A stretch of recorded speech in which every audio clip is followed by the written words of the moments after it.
guys, it's Bonnie. So I was actually just filming a different video, but I realized that it involves me filming kind of like a second part that's gonna take a few days to wait for certain things. That was so stupidly cryptic. It's gonna be such a dumb video, don't even get excited. But I wanted a video that I could like film, edit, upload right away. So I thought, let's do a taggy tag. I'm gonna do the Booktube Real Talk tag, which was originally done by Books with Alyssa J. I'll leave the original video down in the description. Barely been talking, I'm already running out of breath. Love that for me. So basically this is just giving your opinions on certain booktube-ish topics. First question is, what's something nobody told you about booktube before you started your channel? Nobody told me a lot of things because it's not like I consulted anyone before making my channel, but I think I didn't realize that I would want to end up making creative videos outside of like, you know, wrap-ups and TBRs and stuff. But thinking of creative videos for books is not easy. I want to make just cool, funny, whatever kind of content, and that can be really hard when you're just talking about books. I love it when I do come up with something great though, because it's just like,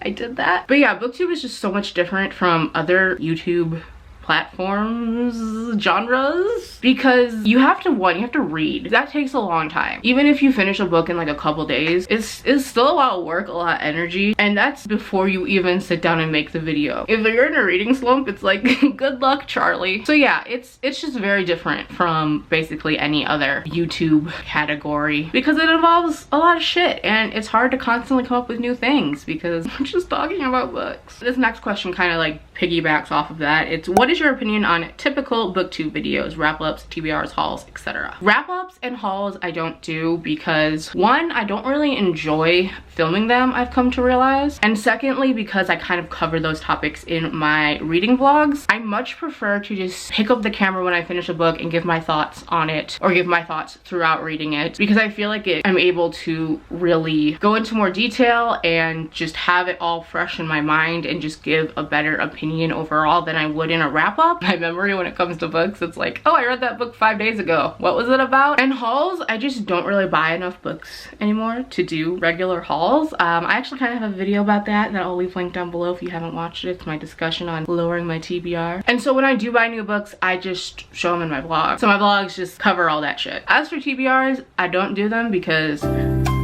I don't know. I don't want to sit down and be like, these are the books I'm going to read. And I don't really watch people's TBRs either because it's like, let me know when you actually read it and have opinions. However, I do enjoy TBRs, both making them and watching them when it concerns a readathon, because then it's like, ooh, what challenges is it fulfilling and blah blah blah blah. But yeah, I think doing the, you know, just typical standard booktube videos is fine, but I definitely like to kind of go outside of that box because I just don't quite enjoy doing them. As for watching wrap-ups and hauls though, I'll watch them on occasion. Hauls when I'm in the mood to like see what's poppin', what's new. Wrap-ups, typically I just have to be in the mood, and there are certain people whose wrap-ups that I really enjoy, like Rocky from Blonde with a Book. Her wrap-ups are so freaking long, but it's because she talks about the books so well. Like, she's so smart and eloquent. I love her. If you don't watch her channel, you should go subscribe. Question 3 is, what is an assumption you had about booktube before you joined? Was it proven correct or not? I don't think I really like had any assumptions except that it was a nice, loving community, and for the most part that has been true. I don't really get hate comments, and the few that I've gotten are just like freaking stupid. Sometimes people in the community can be a little obviously there are occasions of someone just saying something really rude or problematic, but overall it's a good community. We here to talk about books, baby. We ain't here to like get in fights. Question 4 is, what is something you've done that has actually helped you grow your audience? Making friends is honestly like the biggest thing I can say, and if you're having trouble like making friends on YouTube, like it feels like hard to connect because really all you can do is like comment on someone's video and you can't really control if that comment will make them want to be like a friend or something. So my recommendation is to get a Twitter. If you don't have Twitter, where have you been? I've been on Twitter since 2008, not to toot my own horn.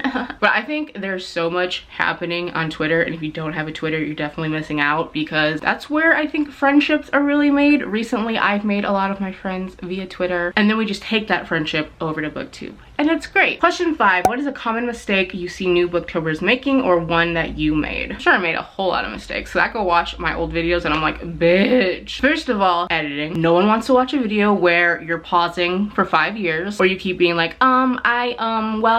see, the thing is, edit that shit out. There's so many tools for editing, even if you don't have certain software. iMovie, they be coming on Macs. I think Windows has, I don't know, Windows Movie Maker. I think if you have an iPhone, you can use iMovie on your phone. So edit, and also, turn up the volume. There are so many newer booktubers who will come on and I can barely hear them. If I have to bring out my headphones just to listen to your video, I'm probably not gonna do it. I'm just gonna skip it. Again, with editing, you can do that. If you film on your iPhone especially, go up into iMovie or whatever software you're using and turn the volume up. They have an option for that and it is a lifesaver. Because if you film videos on your iPhone, the sound quality will be fine if you're watching it on an iPhone, but if you're watching it on a Mac or any kind of laptop, we ain't gonna hear you, baby. I'm sorry, but I want to hear you. Question number 6 is, what are your thoughts on working with publishers and sponsorships? I've never done that because I have 1.5k subscribers. As for other people doing sponsorships and working with publishers, bitch, get your money. There are people who don't like to see sponsorships and whatever. And I'm just like, do you realize that people make these booktube videos for free? Yeah, can I have like 5 minutes? People make booktube videos because it's a passion, it's a hobby. People like talking about books. Obviously for some of the bigger booktubers, they might be able to, I don't know if anyone can make a living off booktube, I really don't know. But if someone is able to make a living off of making videos about books, more power to them. I absolutely support that. If you subscribe to someone, you obviously enjoy their content or you enjoy their personality or something. If they're making a little money while doing that, what's the problem? Obviously be true to yourself. Always, you know, put your approval on things that you actually approve of, but otherwise just make your money. Last question, because I'm not going to tag anyone. If anyone wants to do this, go ahead and do it. Do you think booktube is dying? Absolutely not. I think it's growing every day. I mean, booktubers just got the chance to talk with Michelle Obama, so it's not dying. Okay, as y'all heard, my mama needs me, so I'm gonna go. Thank you so much for watching this video. Let me know your opinions. I'd love to know. Conversations, they're fun. Okay, see you next time. Bye.